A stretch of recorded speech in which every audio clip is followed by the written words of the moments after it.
자, 우리가 창세기를 통해서 배우는 이 굉장히 중요한 레슨은 이 기원을 아는 것입니다. 그 오리지널한 출발, 시작, 근원, 그것을 이제 배우는 것이 창세기에서 매우 중요한 레슨입니다. 우주의 창조뿐만 아니라 지구의 창조, 그리고 인간의 창조, 그리고 결혼 제도의 출발, 그리고 죄의 기원, 사단의 출현, 이런 등등의 인류의 최초에 일어난 일들을 잠찬히 살펴보는 것은 매우 중요합니다. 이 창세기 안에서 1, 2장이 참 보시기에 좋았던 아름다운 세상이었지만 3장에 오면서 그 좋았던 순간은 굉장히 짧고 금방 비극적인 인간의 실패가 나옵니다. 이 3장은 인간의 실패장이죠. 그래서 매우 중요한 곳입니다. 아담과 하와가 범죄하는 장면. 오늘 우리가 왜 이 실패하는가? 왜 오늘도 끊임없이 우리는 죄 앞에 속수무책이고 무너지는가? 근원을 들여다보면 바로 우리의 조상 아담이 실패했던 거죠. 그 실패의 연속선상에 우리가 있는 겁니다. 우리가 우연히 그냥 죄를 짓는 게 아니고, 그래서 이것을 원죄설이라고 그러죠. 우리가 죄를 지었기 때문에 죄인이 아닙니다. 죄인이기 때문에 죄를 짓는 겁니다.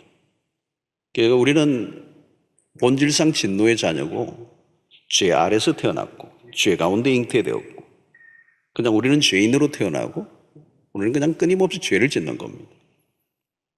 아무리 죄를 짓지 않고 싶어도 죄를 짓는 거예요. 그리고 우리는 죄 앞에서 굉장히 연약한 존재고 아무리 저항하고 안 지으려고 해도 또 죄에 빠질 수밖에 없는 존재. 죄를 짓는데 학원 다닌 분 없죠. 그냥 배우는 거, 그냥 죄를 짓는 거예요. 이게 뭡니까? 원죄설입니다. 죄인으로 태어난 거예요.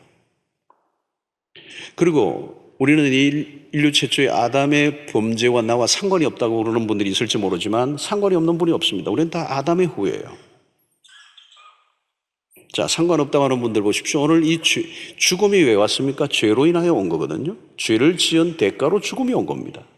그러니까 내가 오늘 죽는다는 얘기는 아담의 지은 죄의 연결선상에서 오늘 또 우리가 죽음은 죄의 징후예요. 그래서 내가 죽는다는 말은 아담과 내가 연결되어 있다는 얘기입니다. 무관하지 않다는 거죠. 그래서 바울은 로마서 3장 23절에 이렇게 얘기합니다. 모든 사람이 죄를 범하였음에 하나님의 영광에 이르지 못하더니 모든 사람이 죄를 범하였다는 하나님의 영광에 이르지 못하다. 우리는 죄인이고 죄 앞에 무기력한 존재입니다. 사과나무에서 사과가 맺힐 수밖에 없는 것처럼 죄인은 죄를 지을 수밖에 없는 존재. 그래서 우리는 그 죄에 대한 대가에 사망이 주어진 그런 인류의 모습을 속에서 우리가 살고 있는 것입니다. 자, 오늘 본문은 아담과 하와가 하나님이 금지하신 선악과를 따먹는 장면이에요. 인류에게 가장 강력한 영향을 미친 초대형 사건입니다. 사탄이 유혹을 했고 하와는 먼저 먹습니다. 그리고 남편에게도 주어 먹게 하죠. 뱀이 아담은 유혹하지 않았어요. 하와가 주는 것을 그냥 생각 없이 먹는 거예요. 이 부부가 얼마나 중요합니까, 여러분? 돕는 베필로스 에젤. 이 에젤로스의 역할이 얼마나 영향력을 끼치는가를 보게 되는 거예요. 하와가 죄를 짓는 순간 죄의 영향력은 발휘되고 아담은 그 앞에 무기력하게 무너집니다. 하와는 하나님의 말씀보다 사단의 말에 더 귀를 기울였고 아담은 하나님의 말씀보다 아내의 말을 더 들었습니다. 사단의 전략이 먹혀 들어갔죠. 이 악은 승리를 거두고 인간은 실패합니다.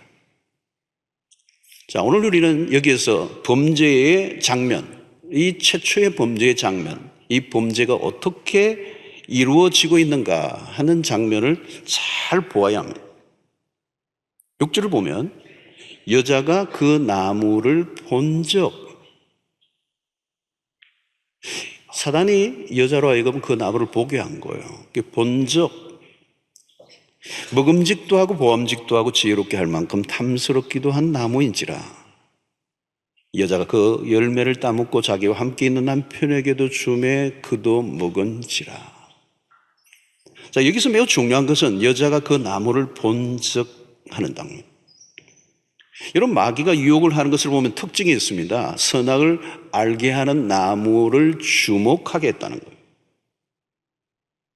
그 나무를 본 점, 이 마귀의 유혹의 출발입니다.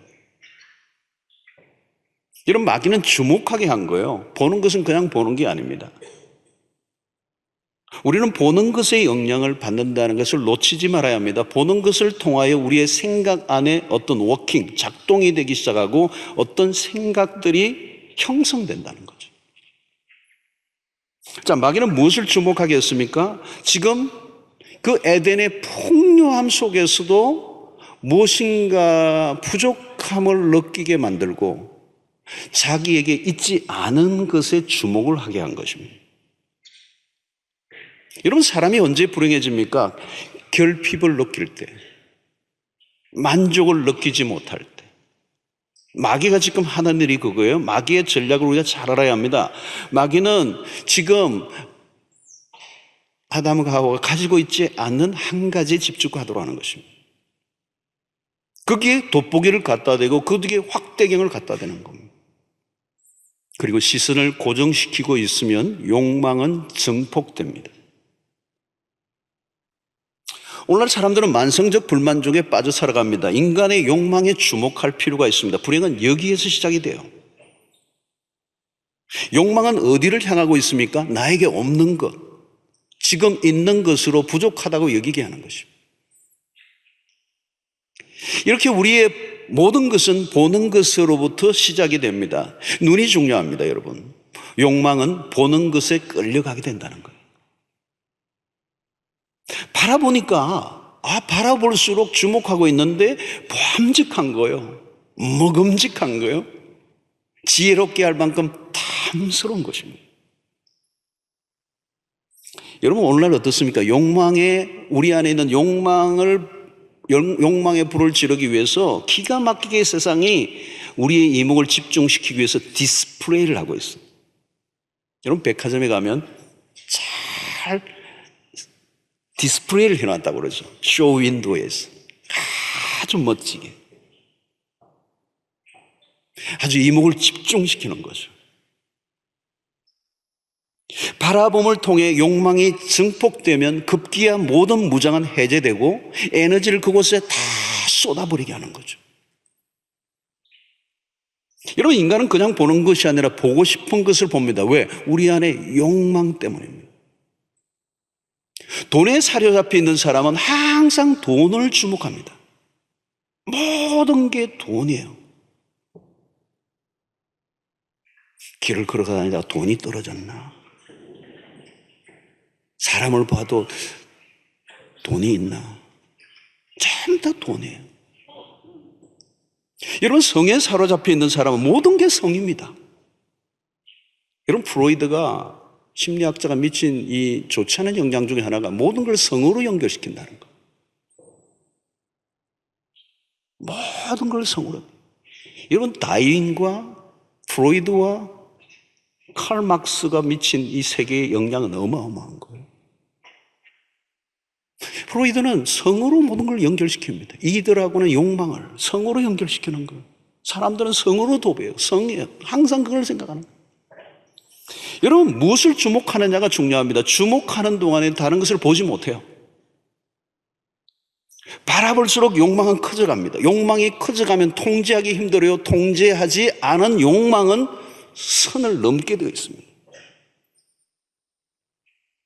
여러분, 요즘 강남의 클럽에서 일어난 얘기들 보죠. 그냥 욕망이 점점 부풀어 오르는 거예요. 점점 부풀어 올라가지고 나중에는 풍선처럼 통제할 수가 없어요. 그럼 어때요? 선을 넘어버리는 거죠. 벼랑 끝으로 가는 것입니다. 자, 여러분, 야고보서 1장 14절로 15절을 보십시오. 오직 각 사람이 시험을 받는 것은 왜 시험을 받느냐? 자기 욕심에 끌려 미혹됨이니. 여기 미혹은 뭘까요? 분별이 안 된다는 겁니다. 분별력을 잃어버렸다는 거. 그러니까 어떻게 돼요? 욕심이 잉태를 한다는, 임신을 한다는 겁니다. 그러면 반드시 죄를 낳게 되고, 임신이 되었으니까 죄를 낳는 거예요. 죄를 낳고 난 다음에 끝나지 않습니다. 죄가 장성한 적 어디까지요? 사망을 낳느니라. 여러분, 우리는 죄의 속성을 잘 알아야 됩니다. 죄가 한번 발동되면 그 힘에 저항하기 힘들어요. 죄의 추진력은 막강합니다. 죄의 영향력 안으로 들어가면 빠져나오기 힘듭니다. 그 클럽 안에서 일어나는 그 열기들, 그 후끈한 죄의 후끈함들, 그 젊은이들이 정신을 잃어버리는. 그런데 여러분, 이 온 세상이 사실은 거대한 클럽이에요. 오늘 온 세상이 클럽이에요. 사람들의 영혼을 완전히 앗아가고 정신을 잃게 만드는, 어떤 것에 주목하게 만드는.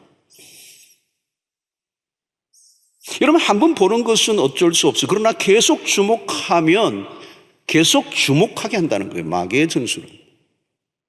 바라보는 시선을 거부할 자유도 있고 계속 바라볼 자유도 우리에게 있는 거예요. 자, 여러분, 사무엘하 11장에 유명한 사건이 하나 나옵니다. 다윗입니다. 다윗의 인생의 전성기를 구가하던 그 시점이 사무엘하이면서 동시에 인생이 급격하게 추락하는 순간이 사무엘하 11장에 나옵니다. 어느 늦은 저녁에 일어나서 왕궁이를 거닐다가 우연히 목욕하는 한 여인을 보게 됩니다. 해프닝으로 끝날 수도 있었던 사건이에요. 그냥 우연히 보게 되었다면, 고개를 돌렸으면 아주 간단하게 해프닝으로 끝날 수 있는 사건이었어요.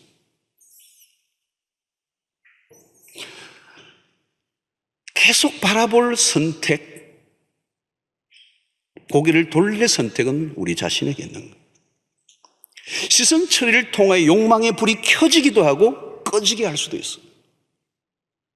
다윗은 계속 바라보는 쪽을 선택합니다. 바라보고 있을 때 어떤 일이 나죠? 욕심이 잉태를 하기 시작하는 거예요. 시선을 그대로 고정하고 있는 동안에 잉태된 죄는 자라 결국은 간음이라는 죄를 낳게 된다는 거예요. 야고보서 1장의 말씀이 그대로예요. 그대로 일어난 겁니다. 그리고 그 죄는 더 장성하여 급기야 살인죄를 범합니다. 주목한 대가는 실로 큽니다. 여러분, 마귀가 하는 일이 무엇입니까? 우리 안에 갈증을 유발하는 거예요. 유혹을 증폭시킵니다. 여자가 그 나무를 본 적 먹음직도 하고 보암직도 하고 지혜롭게 할 만큼 탐스럽기도 한지라. 여러분, 이 세 가지예요. 먹음직하고 보암직하고 지혜롭게 할 만큼 탐스럽기도 한지. 이 세 가지, 세 종류. 마귀는 창세기에서도 이 세 종류의 유혹을 해서 사람을 늘어뜨렸어요. 그런데 이 세 종류는 예수님에게도 똑같이 이 세 종류를 가지고 시험해 왔어요. 예수님이 공생을 시작하기 전에 받으신 시험이 이거예요. 이 돌들이 떡이 되게 하라. 높은 성전 꼭대기에서 뛰어내리라. 내게 절하면 이 세상의 모든 영광을 내게 주리라. 여러분, 창세기에서 했던 그 시험 세 종류를 그대로 예수님에게도 했어요. 마귀는요, 시험 종류를 안 바꿔요. 출제 전형이 다 알려졌어요. 창세기부터. 모르는 바 아니에요.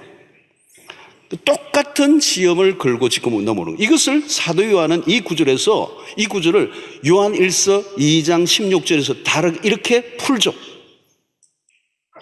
이는 세상에 있는 모든 것이 육신의 정욕과 안목의 정욕과 이생의 자랑이에요. 다 아버지께로부터 온 것이 아니요 세상으로부터 온 것이라.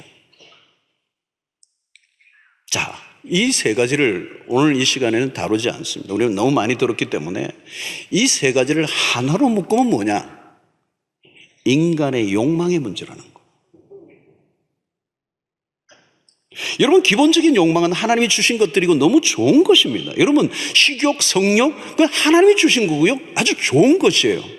그 기본적인 욕망은 하나님이 주신 거란 말이죠. 그런데 문제는 그 기본적인 욕망에 만족하지 못하는 게 문제예요. 여러분, 지옥이 어떤 곳입니까? 어떤 것으로도 만족하지 않는 곳.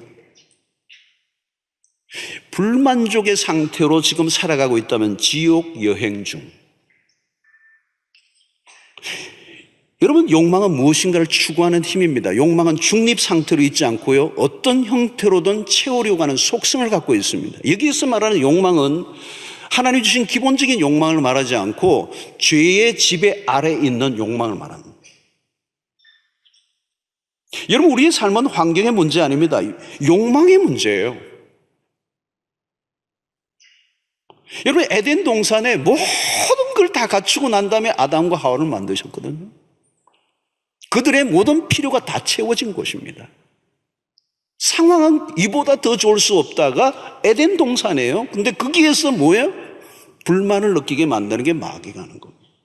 왜? 욕망을 부추기는 겁니다. 너 그걸로 부족하잖아. 여러분, 죄를 짓거나 중독자가 늘어난 것은 조절 기능에 심각한 문제가 생긴 것입니다. 이 중독이라고 하는 것은 브레이크가 고장난 자동차와 똑같아요. 일시적인 쾌락으로 끝나지 않아요. 더 증폭된다는 거예요. 증폭된다는 거예요. 어디까지 가는가요? 파멸에 이르기까지. 여러분, 중독이요, 약물로 치료 안 돼요. 그게 단순한 습관적인 문제가 아니고 죄성과 연결되어 있거든요. 죄의 문제는 인간이 개발한 약으로 해결될 수 없습니다. 세상을 보십시오. 아무리 문명이 발달해도 본질적인 인간의 삶은 변화되지 않아요. 똑같아요. 옛날에 짓던 죄 똑같아요. 1000년이나 2000년이나 3000년이나 똑같아요. 지금이나. 여러분, 정치의 발달이 세상을 바꾸어 놓을까요? 아니에요. 정치가 나아지면 세상이 바뀌어요? 아니에요. 사람이 바뀌어야 되거든요. 죄성의 지배를 받고 있는 사람. 그걸 누가 바꾸는 것입니까? 여러분, 경제가 나아지면 세상이 좋아질까요? 돈이 많아지면 죄도 많아집니다. 교육이 발달이 되고 교육을 시키면 좋아질 거야? 아니에요. 영악하게 죄를 짓습니다. 마귀는 무엇인가를 부족하다고 여기게 만들었어요. 하와에게 갈증을 일으키는 겁니다. 너가 지금으로는 충분하지 않잖아. 모든 필요가 다 채워진 이 에덴의 동산에서 죄를 지었다는 사실을 우리가 바라보아야 합니다. 환경의 문제가 아니에요. 욕망의 문제예요. 마귀는 이미 충분히 필요가 채워진 곳에서 만족하지 못하게 한 것입니다. 이게 속임이에요. 너 이거 먹어야 돼. 이거 먹어야 행복해져. 여러분, 모든 것을 가졌어도 한 가지를 더 가져야 행복할 것이라고 하는 이 속삭임에 아담과 하와가 무너진 것. 무엇이 문제입니까? 부족해서 부족한 것이 아니고 부족하다고 느끼는 그것이 바로 문제죠. 무엇이요? 욕망이. 자, 그러면 이 욕망의 끝으로 가면 무엇이 있을까요, 여러분? 이 욕망을 추구하면 그 끝에는 뭐가 있느냐면 마귀가 요구하는 것은 너가 하나님이 되라는 겁니다. 너가 하나님과 같이 될 것이라. 이것을 먹는 날에는 하나님과 될 것이다. 너의 존재, 지금의 존재보다 훨씬 더 나은 존재가 될 수 있다는 유혹이. 마귀는 하나님이 정해놓으신 피조물로서의 인간의 한계를 부정하게 만들고 너가 하나님이 되라는 것. 지금 상태 너머의 세계를 넘보게 했습니다. 그 탐욕의 끝은 인간이 스스로 하나님과 같이 되고자 한 것이라는 거죠.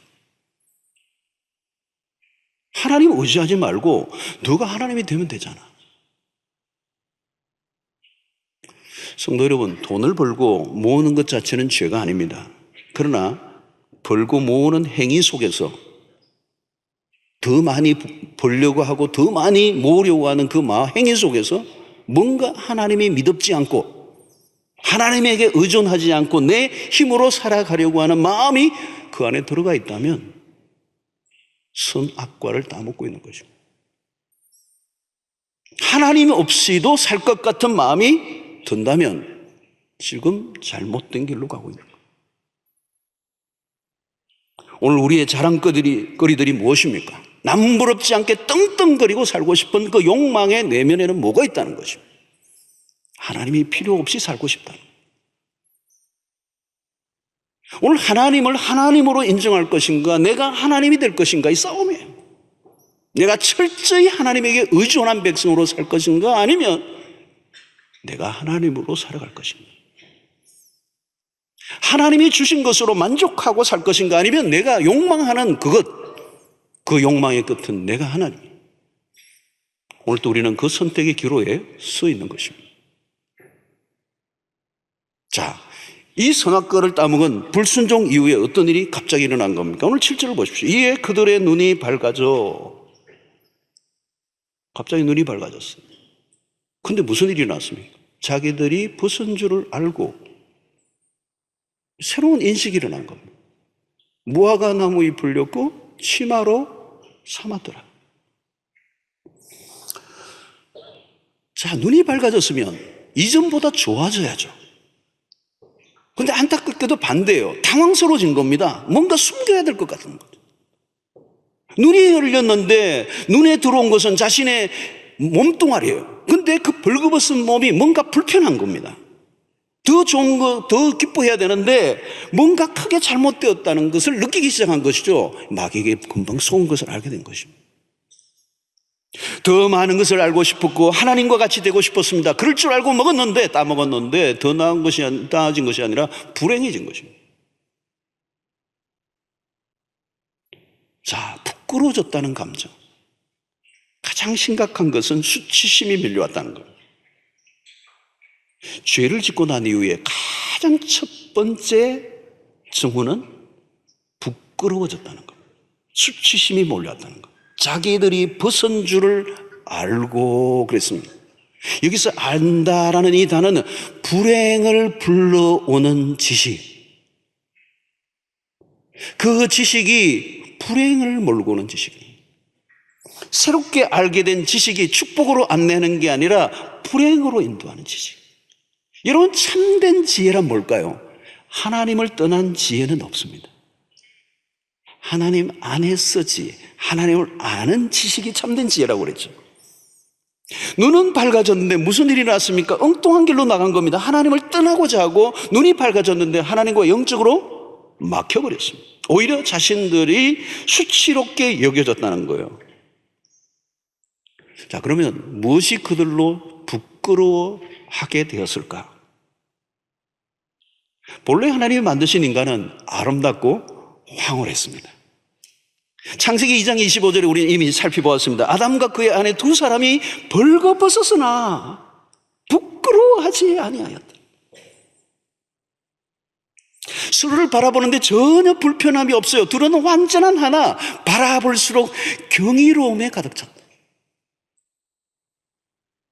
우리는 창세기에서 봤던 것처럼 하나님은 이 창조의 매일 매순간 보시기에 좋았더라, 보시기에 좋았더라. 하나님의 작품은 진짜 그야말로 경이로운 것이죠. 황홀한 것이에요. 근데 그 창조 중에서도 가장 하이라이트가 뭡니까? 사람이에요. 가장 하나님의 신경을 쓴 위대한 글작품이 사람이에요.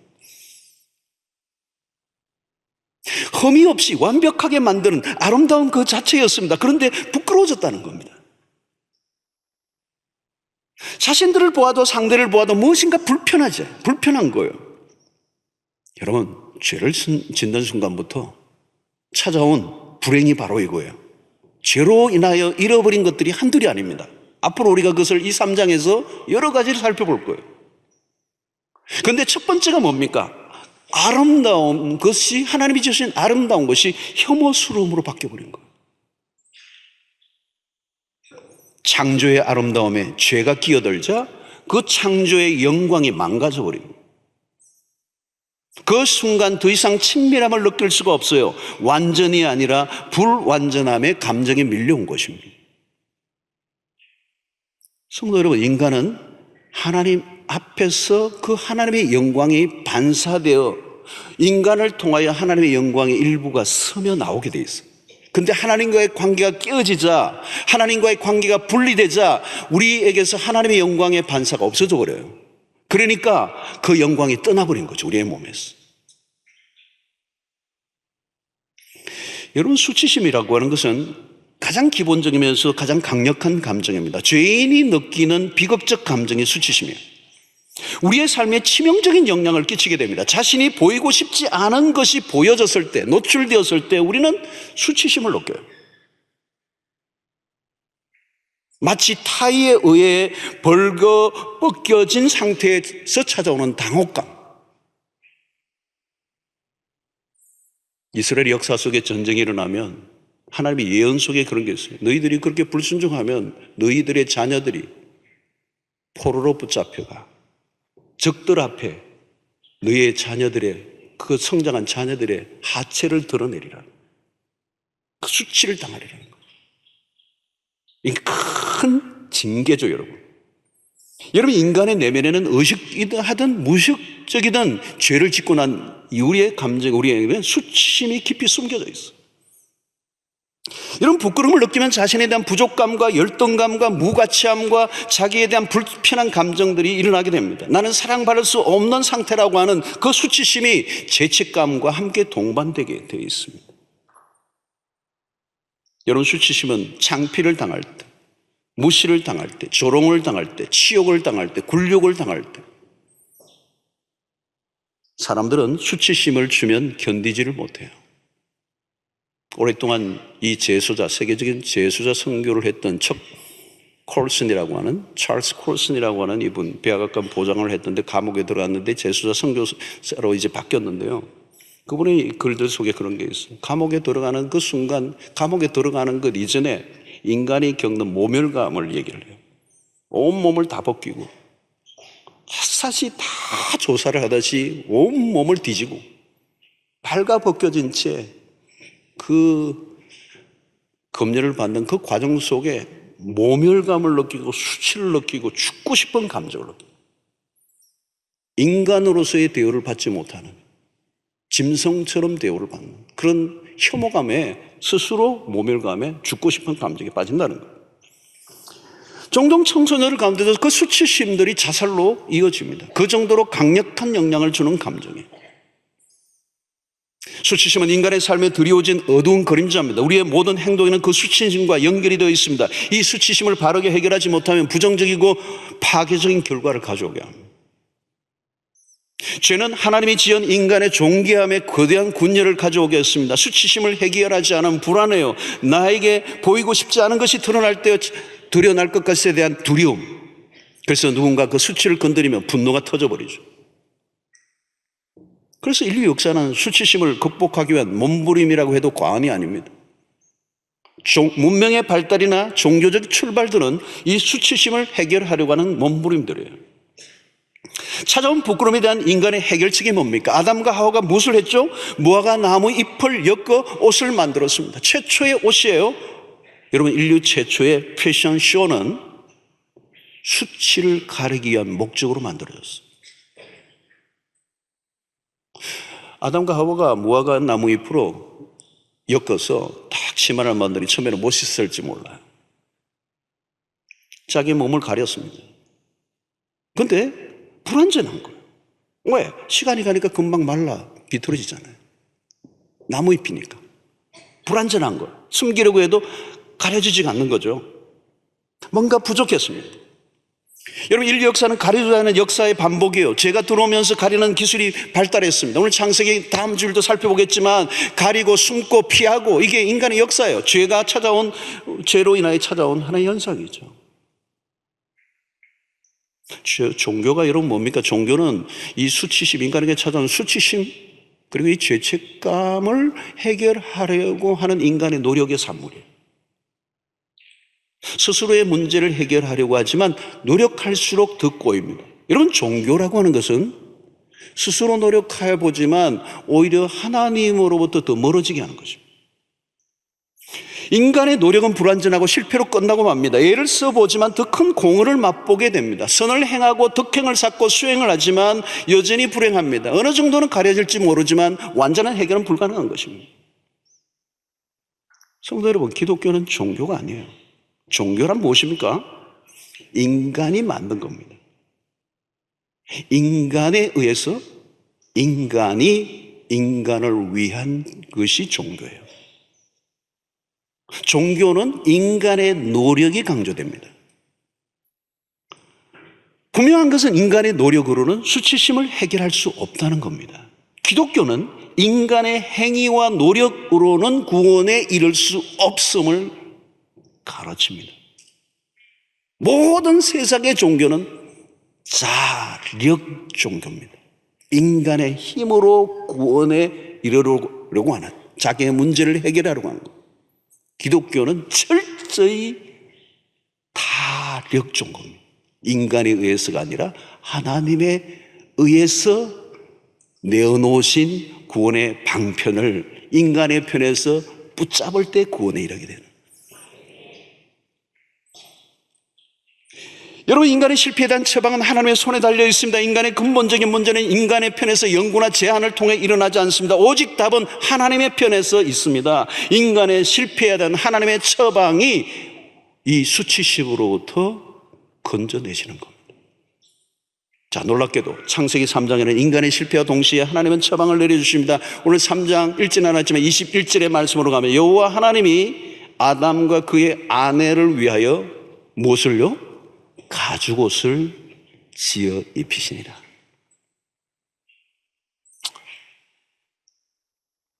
무스탕이 여기서 시작이 됐어요. 가죽옷을 지어 입으시니라.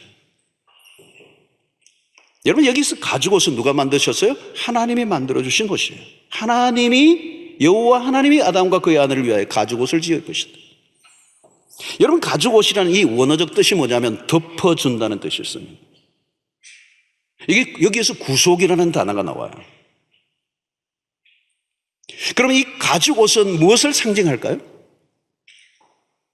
예수 그리스도.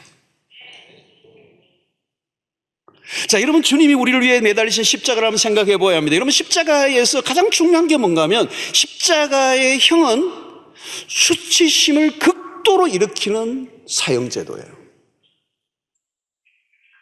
그러니까 역사상, 인류의 역사상 가장 치욕적인 죽음이에요.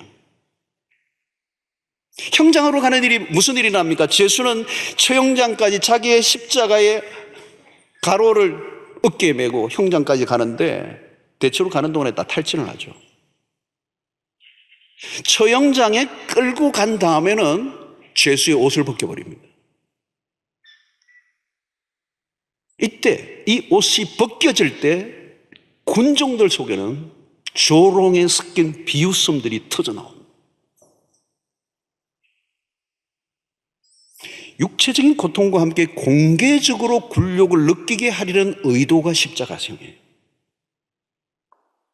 십자가 형장에 가는 과정과 십자가에서 처형을 당하는 모든 과정에 중요한 것은 가능한 극도의 수치를 당하게 하는 거예요.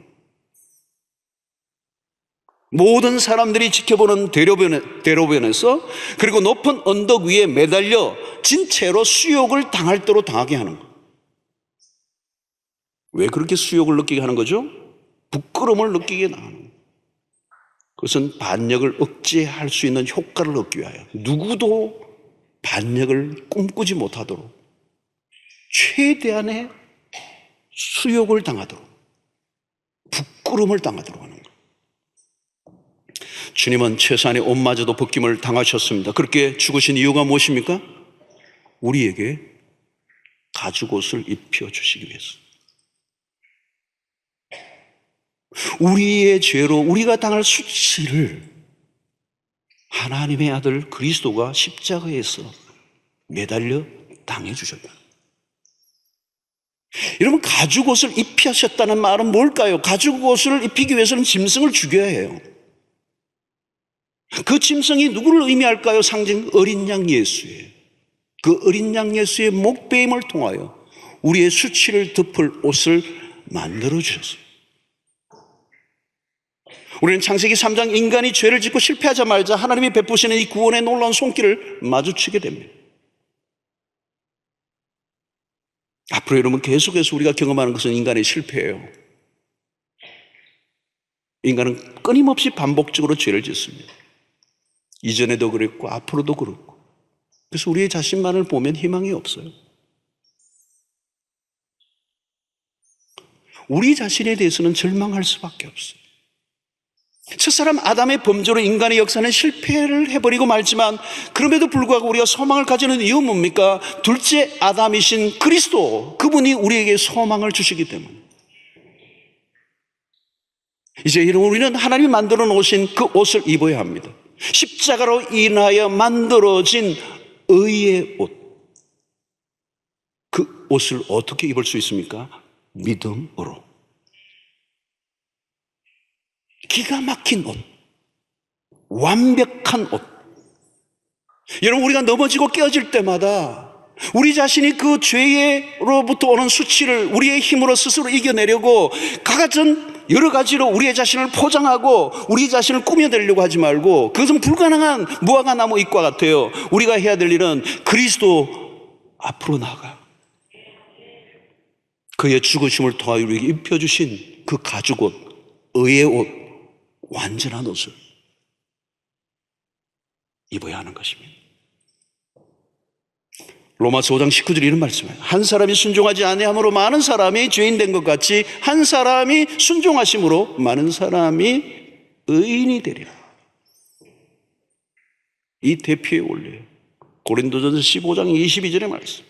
아담 안에서 모든 사람이 죽은 것 같이 그리스도 안에서 모든 사람이 삶을 얻으리라. 여러분, 우리가 넘어지고 깨어질 때마다 어떻게 해야 됩니까? 절망하지 마십시오. 하나님이 우리의 만들어 놓으신 그 길을 향해 나아가면 되는 것입니다. 그리스도의 십자가를 믿고 붙들면 그 안에서 우리의 모든 수치를 덮어주실 것입니다.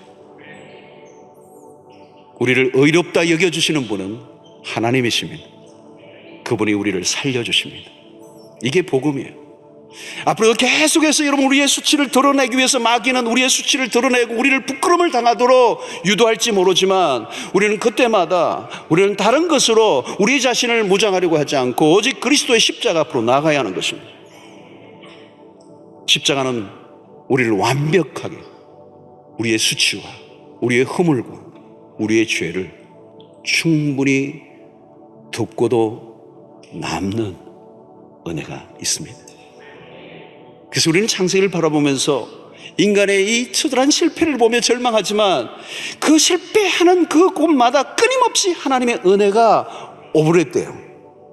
그 실패의 지점에 끊임없이 하나님의 은혜가, 하나님의 열심이 우리를 다시 일으키셔서 우리를 그 실패로 끝나도록 내버려 두지 않고 다시 은혜의 자리로 이끌어 주시는 그 구원의 손길을 우리는 만나게 됩니다.